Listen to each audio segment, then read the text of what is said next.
Ek is Nadine Vosloo en baie welkom by ons kreatiewe sessie. Nou die lewe is interessant, nee? Daar is soveel fasette en soveel balle wat in die lug gehou moet word.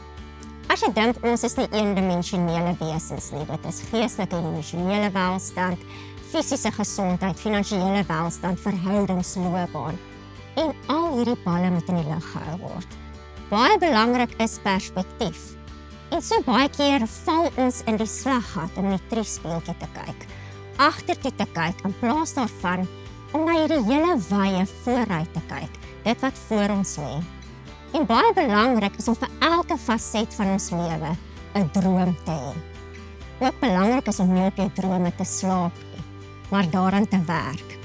En vandag gaan ons werk aan 'n droom om kreatief te verkeer en 'n kunswerk te skep, maar om onsself te herinner dat ons vorentoe moet beweeg. So ons gaan werk op canvas en wat ek ook het is veld. Nou hier is daai veldplakkers wat jy onder jou meubels plak dat jy die houtvloer of jou vloere moet krap nie. Ons het koue houtlijm of gom, gips en dan het ons ook 'n Olympic Paints verfkleur in die naam Cream Sorbet. Nou wat jy gaan doen is, jy vat jou gips en jy skep van dit in 'n mengbakkie. Hier is sommer so 'n kwart lepeltjie. Jou koue lyn is dit wat gaan help dat dit bind op jou canvas. So ek gooi 'n bietjie uit. Hier is ek 'n goeie eetlepel vol. En ek begin eers deur die twee bestanddele saam te meng. En soos ek sien, ek het meer lym nodig, voeg ek net meer by.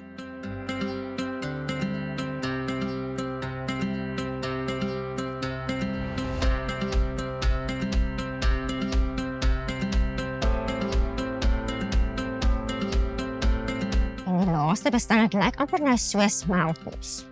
Die laaste bestanddeel is die verf en dit gee ekstra vloeistof en bindingskrag aan my mengsel. Ek meng net by totdat ek sien ek het 'n lekker vloeibare gipsmengsel. En jy kan verf byvoeg sowel as die houtlyn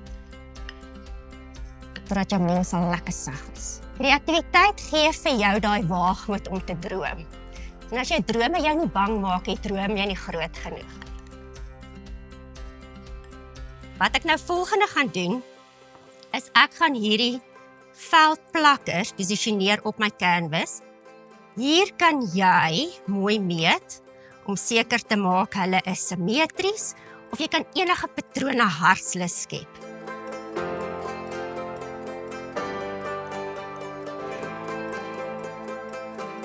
Hierso het ek 'n canvas wat reeds geplak is.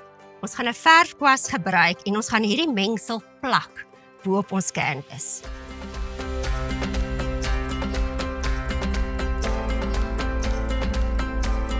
So werk mooi in al die groefies en gleefies, verwyder oorskot uit die groefies.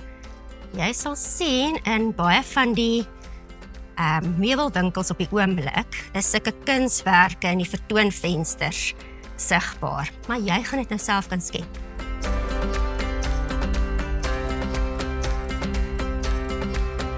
En dit is 'n geduldige proses, maar dit is ook baie bevredigend. Maak seker jy bereik al die detail. En wat jy ook kan doen is, wanneer jou eerste laagie droog is, wend jy 'n tweede laag aan. Solank die proses sin maak, gaan jy dit heeltemal self kan bemeester. Ek het hier 'n bordjie langs my wat klaar sy 2 laagies op het. En droog geword het. En dis hoe dit dan lyk. En jy kan 'n grootte skep soos wat jy wil. En selfs meer as een, sodat jy 'n versameling kan maak. Iets waaraan ek myself altyd herinner, is die wyse woorde van Albert Einstein. Hy het gesê, "If at first the dream is not absurd, then there is no hope for it." So wat ek vir jou wil sê is, droom oor jou lewe, droom groot, maar moenie net droom nie, doen ook.